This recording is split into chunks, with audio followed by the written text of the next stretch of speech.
Sentir ansiedade em situações que provocam medo, expectativa, é algo bem comum. É um sinal que prepara a gente para enfrentar uma nova situação. Até aí, tudo bem, mas o problema é quando ela é constante e vem acompanhada de outros sintomas. E a gente tem uma especialista hoje aqui no programa, tudo bem, Vanessa? Boa tarde, Flávia. É a psiquiatra Vanessa, seja bem-vinda ao Ver Mais, que vai ajudar a gente a entender tudo isso. E para começar o nosso bate-papo de hoje, como a gente pode explicar para o pessoal de casa o que é a ansiedade? Então, Flávia, a ansiedade é um estado emocional normal. Ele é instintivo e é salutar para que possamos tomar decisões rápidas no dia a dia.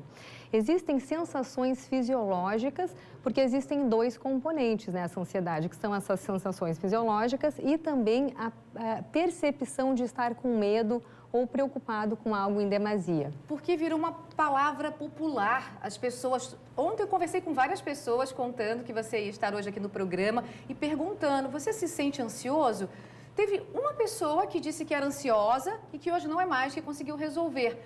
Mas o restante todos disseram, sim, eu sou ansiosa e começaram a listar, assim, vários sintomas. Que sintomas são esses? Quando que a gente deve se preocupar? Então, Flávio, o mecanismo básico da ansiedade, ele acontece pela liberação na corrente sanguínea de dois hormônios, que é o cortisol e a adrenalina. Então, isso causa uma série de reações fisiológicas. Por exemplo, palpitação, o coração acelera um pouquinho mais, o suor profuso, algum desconforto gastrointestinal, inquietação, tremor, formigamentos, é uma série de sensações fisiológicas.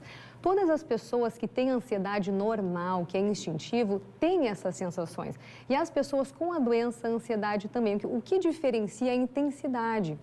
Na verdade, quando essa ansiedade ela deixa de ser útil e passa a causar sofrimento e prejuízo no funcionamento normal desse indivíduo, tanto no trabalho quanto na vida social ou pessoal, aí a gente pode chamar de doença a ansiedade. Tudo que você falou eu sinto de vez em quando, uma palpitação, um nervosismo, mas como que ele consegue dosar?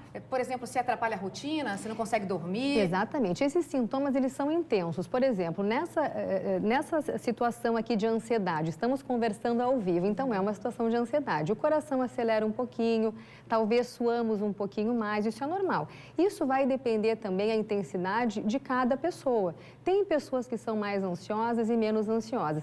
A doença ansiedade, existem critérios diagnósticos para isso, né? Então, essa intensidade, ela é tão alta que ela prejudica essa pessoa no seu funcionamento global. E está relacionado também à profissão da pessoa? Tem alguma profissão, assim, que a ansiedade aparece com mais frequência? Sim, Flávia. Nós somos o segundo país mais estressado do mundo, mais ansioso do mundo, mais preocupado. Dados, 2 milhões por ano, exatamente. É muita coisa. O Japão... Nós só perdemos para o Japão. Então, eu acho que o trabalho, as pessoas trabalham em média 12 horas por dia, isso gera muito estresse, né? Mas quando a gente fala de ansiedade e doença, Flávia, é importante a gente entender que essa doença, ela acaba precisando de tratamento medicamentoso. É importante que nós procuremos um psiquiatra para fazer o tratamento em terapia também. Essa terapia mais focada na técnica comportamental que funciona. Mas as pessoas, essa ansiedade, ela não é só a ansiedade, é um termo que abrange diversos tipos de ansiedade.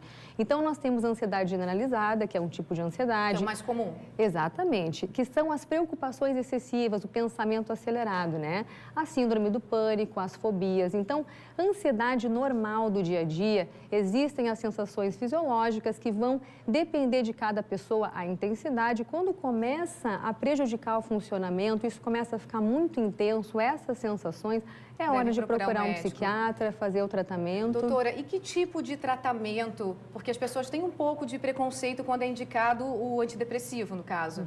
Se nós não utilizarmos as medicações, Flávia, no momento correto da ansiedade, a gente pode evoluir para outros transtornos psiquiátricos, como a depressão. Então, pode piorar tanto a intensidade quanto existirem outras comorbidades, como a depressão. Os antidepressivos são bastante utilizados nesse caso, existem os ansiolíticos, existe uma série de medicações que podem ser utilizadas. Só que o tratamento ele deve ser multidisciplinar. com terapia também, como eu falei, a psicoterapia, que é uma abrangência mais comportamental, na verdade, às vezes é a primeira escolha de tratamento. O mais importante é procurar ajuda. A gente tem um depoimento do fotógrafo, que é o Marcos Maleste. Ele enviou um vídeo para a gente contando como que ele convive com essa ansiedade. Eu sou um pouco ansioso, sim. Quando eu tenho um compromisso, quando eu tenho que chegar em determinado local, eu fico naquela expectativa, naquela ansiedade de chegar no meu compromisso no horário marcado. Enquanto eu não chego, eu fico muito preocupado. Essa ansiedade toma um pouco conta de mim em função do compromisso, da responsabilidade, Então, nesse aspecto, a minha ansiedade ela é um pouco grande, vamos dizer assim. Essa ansiedade de compromisso, acho que quase todos nós passamos por isso. E a gente pode controlar, vou dar uma dica antes da doutora, acordar mais cedo, sair mais cedo de casa.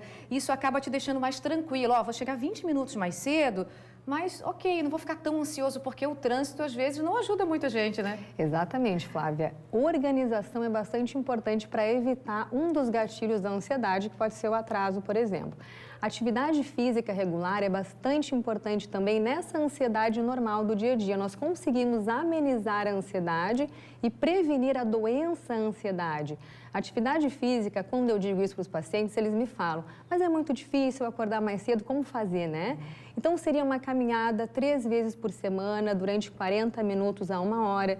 Existem também os alimentos ricos em triptofano, que é um aminoácido precursor da serotonina, a banana, o chocolate, sem exagerar no chocolate, porque não é medicação, Existem várias as técnicas de respiração, então a respiração ela deve ser abdominal, a gente deve inflar o estômago, soltar o ar lentamente pela boca, são técnicas que ajudam bastante. E também tentar diminuir o estresse do dia a dia, Flávia? As terapias holísticas... Uma tarefinha um pouco difícil às vezes. Exatamente, mas existem as terapias alternativas, o reiki, a meditação, a yoga, o mindfulness, que tem se falado bastante, As massagens relaxantes, orientais, existe a homeopatia, os florais, a acupuntura.